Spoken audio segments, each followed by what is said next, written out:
Pocos edificios en Culiacán han tenido a lo largo de su vida tantos usos como el inmueble que mostraremos a continuación. Este edificio, catalogado hoy en día como monumento histórico por el Instituto Nacional de Historia y Antropología, desde su edificación a mediados del siglo XIX, ha funcionado como seminario, cuartel militar, hospital de sangre, hospicio para niños sin hogar, escuela primaria, institución de educación superior, palacio de gobierno y como lo que actualmente conocemos como la sede del Ayuntamiento de Culiacán. Hablemos de Culiacán, hablemos de el Palacio Municipal.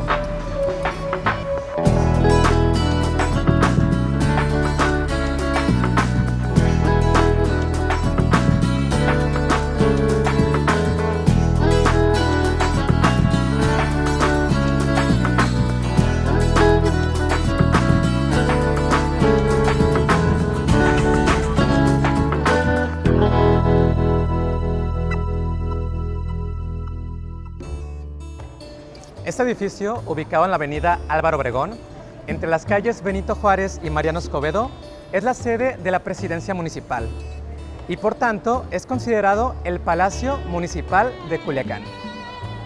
Su construcción data de los años 40 del siglo XIX y se le debe al séptimo obispo de Sonora, el doctor Lázaro de la Garza y Ballesteros, uno de los personajes claves en la transformación de la antigua ciudad, antes Villa de San Miguel. Cuenta la historia que anteriormente a esta construcción, en este lugar se encontraba una huerta y una pequeña ermita dedicada a San José. Con este edificio se dotó de instalaciones para el Seminario Nacional y Tridentino de Sonora, primera institución educativa al servicio del poder religioso para formar sacerdotes y también ofreciera educación a la población civil. El obispo de la Garza y Ballesteros, desde su llegada a Culiacán a hacerse cargo de la diócesis de Sonora, cuya sede en ese tiempo se había trasladado a Culiacán, advirtió los grandes problemas de la comunidad local, pues carecía de los más elementales servicios públicos, principalmente educación y salud. En el año de 1837 decide fundar el seminario para formar clérigos. Inicia su construcción en julio de 1839, hasta terminarlo y ponerlo en operación el 8 de octubre de 1842. Antes se realizó una gran ceremonia religiosa precedida de una nutrida procesión de feligreses por las principales calles de la ciudad, con la participación de los seminaristas fundadores, hijos de familias de apellidos Medina, Castro, Verdugo, Sotomayor, Loaiza, López Portillo, Cebada, entre otros. Un seminarista de apellido Álvarez Bonilla fue nombrado primer rector del seminario. El carácter emprendedor del obispo lo llevó además a iniciar la construcción de una iglesia más digna y funcional que sustituyera a la vieja parroquia, que se encontraba al lado sur de la Plaza de Armas, hoy Plazuela Álvaro Obregón, y según su parecer no cumplía por estar muy deteriorada materialmente, y su tamaño era insuficiente para una población que entonces se acercaba a 10,000 habitantes. Resolvió construir lo que hoy en día es la Catedral de Nuestra Señora del Rosario. Puso la primera piedra en 1839. No alcanzó a verla terminada por su obligada ausencia al ser designado arzobispo de México, dejando la ciudad de Culiacán para trasladarse a la capital de la República en el año 1850. La Catedral de Culiacán se terminó muchos años después, en 1887, estando al frente de la diócesis el obispo Jesús María Uriarte y Pérez, primer obispo de Sinaloa. Este bien arquitectónico patrimonial y monumento histórico que dio albergue a la primera institución educativa en calidad de seminario eclesiástico y arquitectónicamente la primera construcción de 2 plantas en la ciudad de Culiacán, edificada a base de cantera rosa, una innovación constructiva para esa época, ya que la ciudad contaba solo con casas de una planta y construidas de adobe. El edificio se planteó a semejanza de los claustros europeos, con un patio central rodeado de corredores, con arcos de medio punto y habitaciones en todo el perímetro. Los cambios formales realizados en 1917 para adecuarlo como hospicio le dieron al edificio algunos aspectos de su imagen actual. Recubrimiento aplicado con la mezcla de cal y arena imita la piedra cortada en sillares y almohadones, que cubren la fachada de arriba abajo, lo mismo que la balaustrada de tabique que corona la azotea. que imita el mármol de las balaustradas de origen europeo. Una intervención que cambió la fachada principal del edificio, que también realizó el gobernador Iturbe, fue la ampliación y techado del balcón central. También construyó una barda perimetral ornamental que protegía un jardín. En ese lugar se instaló un pedestal con la estatua de Francisco I. Madero. La barda ornamental y el jardín se quitaron para dar paso a la ampliación de la avenida Álvaro Obregón, que se realizó en el año 1959, por decreto del Ejecutivo que establecía.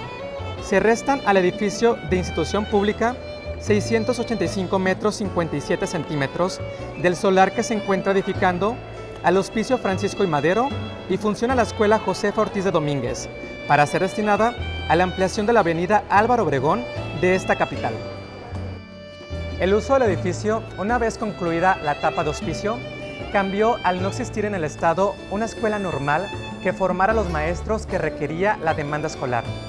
Por tanto, se creó la Escuela Normal de Sinaloa, cuya primera directora fue la maestra emérita Agustina Choy. Al final de la década de los años 50, operó allí la Casa de la Trabajadora, institución del IMSS creada para capacitar a jóvenes de bajos recursos, donde se impartían cursos de corte y confección, economía doméstica y mecanografía. Esta escuela funcionó en el lado norte del patio que da la avenida Ruperto L. Paliza, y de ella egresaron muchas generaciones que recibieron los cursos gratuitamente. Su primera directora fue la profesora Teresa Cebada. En el año 1960, por decisión del gobernador del estado en turno, el general Gabriel Eva Velázquez, cambió la sede del Palacio de Gobierno del edificio que ocupó desde principios del siglo XX y que hoy ocupa el Archivo General Histórico de Sinaloa. A este edificio patrimonial, que en ese momento era ocupado por la Escuela Josefa Ortiz de Domínguez y la Casa de la Trabajadora. Después del periodo de gobierno de Gabriel Eva Velázquez, quien despachó aquí por primera vez, despacharon los siguientes gobernadores sinaloenses: Leopoldo Sánchez Celis, el licenciado Alfredo Valdés Montoya y Alfonso G. Calderón. El gobernador Calderón, con su proyecto modernizador de la infraestructura administrativa de gobierno instrumentado en la mayoría de los municipios de la entidad, concibió un nuevo modelo arquitectónico, inédito en Sinaloa: unidades administrativas para la prestación del servicio al público con mayor funcionalidad y confort para el usuario, indispensable para satisfacer la creciente demanda de servicios públicos y el consecuente crecimiento de la planta administrativa. Ordenó construir lo que hoy se conoce como Unidad Administrativa del Gobierno del Estado, en los terrenos aledaños a la estación del ferrocarril, cuyo diseño constructivo lo componen dos grandes edificios, uno sede del Poder Ejecutivo y otro del Poder Judicial. Rodeado de un entorno ajardinado, con una plaza central de grandes dimensiones, donde se llevan a cabo actos cívicos y festejos patrios multitudinarios. Hay plazoletas para honrar la memoria de los héroes de la patria y el asta bandera. En el mes de agosto de 1980, al ponerse en funcionamiento la unidad administrativa, el gobierno del estado pasa a ocupar dicho recinto. Con ese acontecimiento se cede lo que fue el Palacio de Gobierno a la Presidencia Municipal de Culiacán, la cual operaba en el edificio del hoy Museo de Arte de Sinaloa, en la esquina de la avenida Ruperto L. Paliza y Rafael Buelna. Su estilo arquitectónico es de cierto corte ecléctico, aunque prevalecen en él las líneas neoclásicas evidentes en el pórtico central que aloja el acceso y al balcón principal, al mismo tiempo que divide en dos al edificio, y los extremos del conjunto unidos en la parte superior por una balaustrada con sus remates triangulares de gran sobriedad. A lo largo de su vida ha tenido algunas intervenciones importantes sin perder su presencia palaciega. El conjunto de intervenciones en diferentes tiempos lo definen con un claro esquema simétrico generado por el pórtico como balcón de acceso principal, con dos plantas y arquerías de gruesos muros. Al interior se ubica un gran patio central con oficinas de recaudación abiertas al público, rodeado de robustas arcadas de medio punto con amplios corredores en ambas plantas, que sirven para comunicar el conjunto de oficinas que conforman el ayuntamiento. Este patio es escenario de diversas manifestaciones artísticas y de carácter social. En las paredes de la planta alta se ubican amplios murales de temática histórica de carácter urbano y popular. El Palacio Municipal de Culiacán durante los años 80 fue considerado Claro que en términos románticos, como el Palacio de Bellas Artes de Sinaloa, por los días en que semana a semana desfilaban en su patio central una cantidad de grupos y artistas de gran talento, completamente gratis para los asistentes, quienes hacían unas filas inmensas para poder ingresar al recinto, sin importar las lluvias y los calores.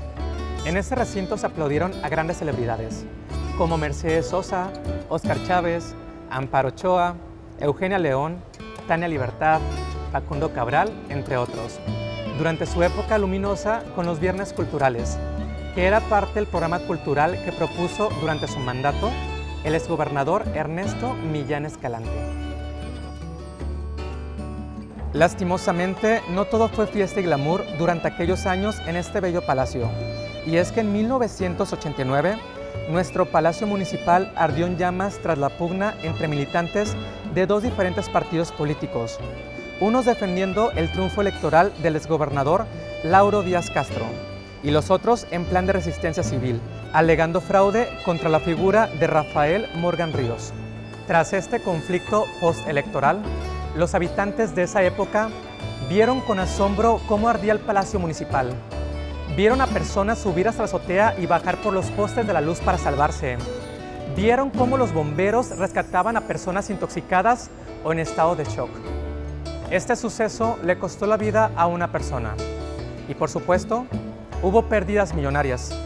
Habían mancillado nuestro hermoso Palacio Blanco, cuyos interiores quedaron destrozados e irreconocibles.